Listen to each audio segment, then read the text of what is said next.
Good morning students, class 8 subject science, our chapter first which is running on agriculture management. In the last lecture we discussed about the three agricultural steps: harvesting, threshing and storage.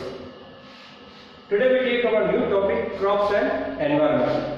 Crops के बारे में पढ़ रहे थे, types of crops पढ़ा chapter के अंदर.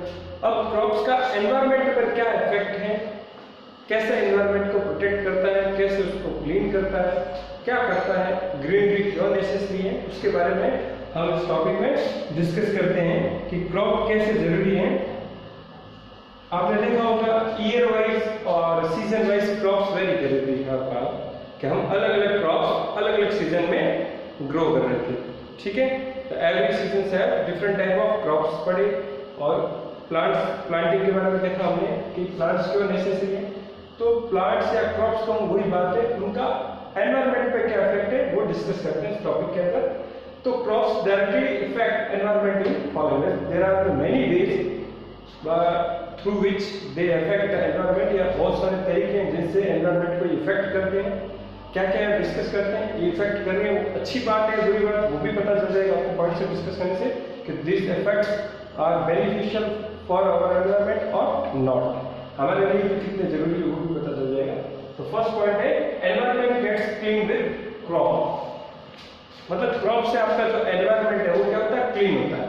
Crops क्या है, प्लांट से. क्लीन कैसे करें, क्लीन से रिलेटेड है जितने भी चीजें हैं एनवायरनमेंट के अंदर, अपने जो चारों अराउंड अस होता है पूरा एनवायरनमेंट अपना, उसके अंदर आप एयर, वाटर, सॉइल कुछ भी लीजिए, इस सभी चीजें जो एनवायरनमेंट को पूरा क्लीन कर रही क्रॉप्स कर रही है. ठीक है, crops maintain the humidity in atmosphere. Maintain का मींस बनाए रखना, ह्यूमिडिटी को बोलते हैं आर्द्रता. जैसे अभी बारिश का मौसम चल रहा है, ठीक है, तो बारिश आने से पहले ह्यूमिडिटी टाइप होती है. ह्यूमिडिटी को बोलते हैं मॉइस्चरनेस इन द एटमॉस्फेयर. सराउंडिंग्स के अंदर मॉइस्चरनेस होना मतलब चिपचिपाहट होना या कह सकते हैं नमी टाइप होना. ठीक है, उस चीज को ह्यूमिडिटी कहते हैं. तो जहाँ पर पेड़ पौधे ज्यादा होते हैं, क्रॉप्स ज्यादा होती है, वहाँ पर ह्यूमिडिटी ज्यादा रहती है. जैसे कोई भी अगर कभी आपने कभी विजिट किया हो फार्म में या किसी भी कोई भी खेत में गए हो एग्रीकल्चर फील्ड में जहाँ पे क्रॉप लगी हुई, तो वहाँ पे देखना गर्मी बहुत लगेगी आपको, ह्यूमिडिटी चिपचिपाहट ज्यादा लगेगा क्योंकि ज्यादा प्लांट ज्यादा है, क्योंकि वहाँ पे इवोपरेशन ज्यादा हो रहा है, ट्रांसपायरेशन ज्यादा हो रहा है, वाटर इवोपरेट हो रहा है. तो जो वाटर ड्रॉपलेट्स है वही चारों ओर रहती है जिससे उमस रहती है. उमस बोलते हैं इसको, ग्लोबल लैंग्वेज में. ठीक है, करेक्ट वर्ड ह्यूमिडिटी है, वो क्रिएट करता है एटमॉस्फेयर में क्रॉप्स. और ह्यूमिडिटी रेनफॉल लाने में हेल्पफुल है, दैट्स व्हाई इफेक्ट अच्छा है इसका.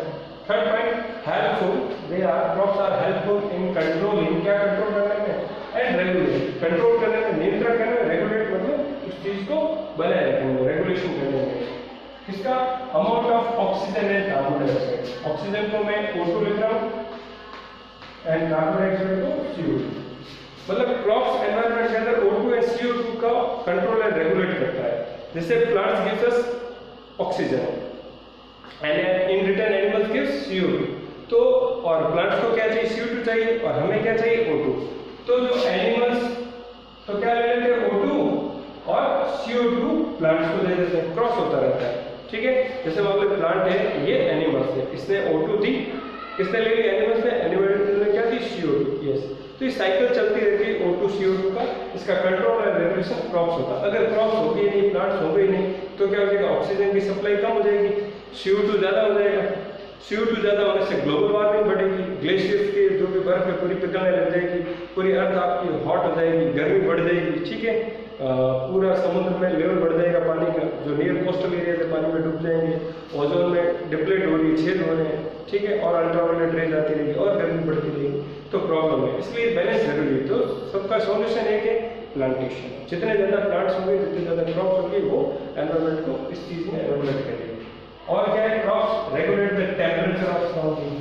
जो सराउंडिंग्स का टेम्परेचर है, कितना तापमान नीचे, वो भी इससे कंट्रोल होता है. जहाँ पे प्लांट्स ज्यादा होते हैं वहाँ पे क्या टेम्परेचर इतना गर्म नहीं होता है. जहाँ पे खुला है वहाँ पे गर्मी ज्यादा लगती है, आपने देखा होगा. ठीक है, आप घर के अंदर बैठे लाइट ऑन करते हैं, फैन ऑन करते हैं, AC ऑन करते हैं, तब आप कंफर्टेबल फील करते हैं. लेकिन जब आप किसी ट्री के नीचे अंडर द ट्री सिटिंग कर रहे हैं, रेस्ट कर रहे हैं, तो आपको किसी चीज की रिक्वायरमेंट मिलती है, आपको ठंडी हवा चलती रहती है, because due to the process of evaporation and transpiration. तो गर्म हवा आती है जो उनकी जो आपकी वाटर ड्रॉपलेट्स ऊपर गई है, ठीक है, वो उनसे एक्सट्रैक्ट करती है और वो एयर आती है वो आपको ठंडी लगती है। This process is done in your, जैसे घर पर आपका वाटर टैंक है, पॉट है, पानी ठंडा होता है, उसमें इस प्रोसेस होता है, कूलर से हवा ठंडी आती है, वो इस प्रोसेस से आती है। तो टेम्परेचर रेगुलेट करता है, कौन करता है? Crops. And crops protect the upper fertile layer of the soil. Crop क्या करती है? तो सॉइल के ऊपर जो अपर फर्टाइल लेयर होती है उसको प्रोटेक्ट करती है। अपर फर्टाइल लेयर होती है उसको प्रोटेक्ट किससे करती है? स्ट्रॉम से, तूफानों से, विंड से, फ्लड, बाढ़ आ जाती है। क्या होता है? ये चीजें होती है तो ऊपर वाली लेयर होती है हवा के साथ, स्ट्रॉम के साथ या आपके फ्लड्स के साथ, पानी के साथ बह के चली जाती है। जहाँ पे ट्रीज होगी, क्रॉप्स होगी, उनकी रूट्स उस सॉइल को क्या करके रखेगी? बाइंड करके रखेगी, पकड़ के रखेगी, तब उसके साथ फ्लो नहीं हो पाएगी, इससे वो इसे प्रोटेक्ट करके रखती है। Next point, lowers the air and noise pollution. Air pollution मतलब एयर पोल्यूशन, नॉइज पोल्यूशन की बात करें, एयर पोल्यूशन को कम करता है। कैसे? जितने भी हार्मफुल गैसेस हैं प्लांट्स क्या कर लेते हैं? उनको एब्जॉर्ब कर लेते हैं, ठीक, और रिटर्न देते हैं ऑक्सीजन। इससे ही आपके एयर पोल्यूशन क्लियर होगा, जो एयर में पोल्यूशन है उनको। नॉइज पोल्यूशन कैसे? आपने देखा होगा जितने भी रोड से आप ट्रेवल करते हैं तो रोड के साइड में पैरेलल आपके ट्रीज लगे रहते हैं, तो वो क्या करते हैं? ट्रीज नॉइज को एब्जॉर्ब कर लेते हैं, तभी आपको देखना इतना नॉइज पोल्यूशन क्रिएट नहीं होता। अगर ये नहीं होते खुले में तो आप देखो हॉर्न प्रेस होता है तो बहुत दूर तक साइलेंट आती है, या गाड़ी की ब्रेक लगने की आवाज़ हो, किसी की भी हो, तो ये एक काफ़ी हद तक नॉइज पोल्यूशन को कम करते हैं। कौन करते हैं? ट्रीज, क्रॉप्स, प्लांट्स जो भी हैं। नेक्स्ट है दे प्रोवाइड लाइफ। ये लाइफ देते हैं किसको? एनिमल्स को, एंड उन्हें प्रोटेक्शन भी देते हैं। ट्रीज जो फॉरेस्ट होंगे उनमें एनिमल सर्वाइव करते हैं, रहने के लिए बर्ड्स हो गए, उनका नेस्ट हो गया, ट्रीज पर हो गया। और प्रोटेक्शन कैसे? उनके अंदर ही अपने आप को हाइड भी करके रखते हैं। ओपनली रहेंगे तो हंट हो जाएंगे, पीछे छिप जाते हैं, पेड़ों के पीछे, हाउस के पीछे, शब्स के पीछे छिप जाते हैं आराम से। एनिमल्स अपने आप को प्रोटेक्ट करते हैं फ्रॉम द प्रेडिटर, शिकारी से, ह्यूमन बीइंग से भी प्रोटेक्ट करते हैं। खुले रहेंगे तो उनका जल्दी से हंट हो जाएगा, तो उन्हें लाइफ एंड प्रोटेक्शन दोनों मिलते हैं। So these are the ways by which crops directly effect the environment. और ये सभी इफेक्शन बहुत ही क्या है? नेसेसरी है। इफेक्ट जो है एनवायरनमेंट पर बहुत अच्छे इफेक्ट हैं जो ये हेल्प करते हैं। That's why crop necessary, crop या प्लांट्स नेसेसरी। यहाँ पे क्रॉप नहीं लेके आप केवल प्लांट ही देखो इसको तो बहुत necessary, because crop is also type of plant. इसका टाइम पीरियड कम है, 3 मंथ 4 मंथ्स के लिए, लेकिन आप ट्रीज देखिए बड़े बड़े जो मेनी ईयर्स तक सर्वाइव करते हैं उनके लिए। तो एक्चुअली जो इफेक्ट है इसका क्या है? बहुत अच्छा इफेक्ट है, बहुत नेसेसरी है। और अभी टाइम चल रहा है अपना, तो हमें प्लांटेशन करनी चाहिए जितनी हो सके उतनी। चलिए नेक्स्ट टॉपिक पे चलते हैं। साइंटिस्ट के बारे में पढ़ते हैं। अपने बुक के अंदर एक बॉक्स के अंदर दिया प्रोफेसर MS स्वामीनाथन, इनका कंट्रीब्यूशन क्या है, क्या किया इन्होंने, और इनकी बायोग्राफी के बारे में डिस्कस करते हैं। यस, तो बायोग्राफी की बात करें MS स्वामीनाथन, साइंटिस्ट से ये क्या है? ही वाज बोर्न, पैदा कब हुए? ऑन 7 अगस्त 1925 इन तमिलनाडु। तमिलनाडु के अंदर में कोडापुरम में कुन्नाकुलम एक प्लेस है, वहाँ पर इनकी बर्थ हुई थी 7 अगस्त 1925 के अंदर। ही वाज अवार्डेड पद्मश्री मिल चुका है इनको, पद्मश्री, पद्म भूषण एंड पद्म विभूषण। ये बड़े बड़े हाई ऑनर के रिस्पेक्ट है, मोनूमेंट से प्राइज कह सकते जो भी आप पुरस्कार की श्रेणी में आते हैं, तीनों बहुत हाई लेवल के जो मिले पद्मश्री, पद्म भूषण एंड पद्म विभूषण। किस लिए मिले? फॉर हिज कंट्रीब्यूशन, तो इनका कंट्रीब्यूशन था, योगदान था इनका in the field of science and technology. क्या था इसका? योगदान था इसके अंदर साइंस एंड टेक्नोलॉजी के अंदर। He was born on 7 August 1925 in Kodakulam in Tamil Nadu. He was awarded Padma Shri, Padma Bhushan and Padma Vibhushan for his contribution in the field of science and technology by Indian government. Indian government के द्वारा इन्हें prices दिए गए और prices भी 1967 में मिला, ये 1972 में, ये 1989 में, मतलब 1967, 1972, 1989 मतलब इनको पद्मश्री, इनको पद्म भूषण है, पद्म विभूषण मिला। डेट थी साइंस एंड टेक्नोलॉजी के अंदर। अब इनके कंट्रीब्यूशन के एक बार वो देख लेते हैं जिसके लिए ज्यादा फेमस है, तो कंट्रीब्यूशन डिस्कस करते हैं। तो कंट्रीब्यूशन का डिस्कस करें, contribution of MS Swaminathan. Actually he was specialist in genetics, scientist हैं किसके? जेनेटिक्स फील्ड के, and he has played an important role. क्या रोल है इनका? Bringing green revolution in India. हरित क्रांति, रिवॉल्यूशन क्रांति को कहते हैं, ग्रीन नहीं, हरित क्रांति जो इंडिया में लेकर आए उसके लिए ज़्यादा इनका रोल है प्ले, इन्होंने बहुत अच्छा रोल प्ले किया इनको लाने में।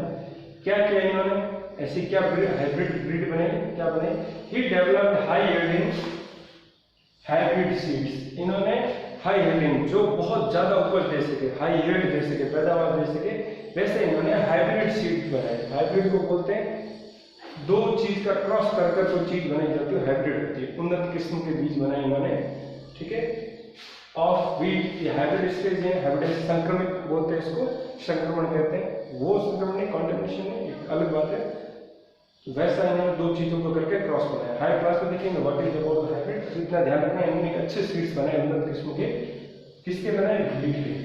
बाय क्रॉसिंग, किसको क्रॉस कर रहा है, दो चीज़ों को, मैक्सिकन वेराइटीज और मैक्सिकन सिटी उसके वीट को, और अपने इंडिया के पंजाब के लोकल वीट को, और वो क्रॉस करके उन्होंने हाइब्रिड सीड्स बनाए। कब बनाए थे, 1966 के अंदर, इन द ईयर 96। बहुत अच्छे करे।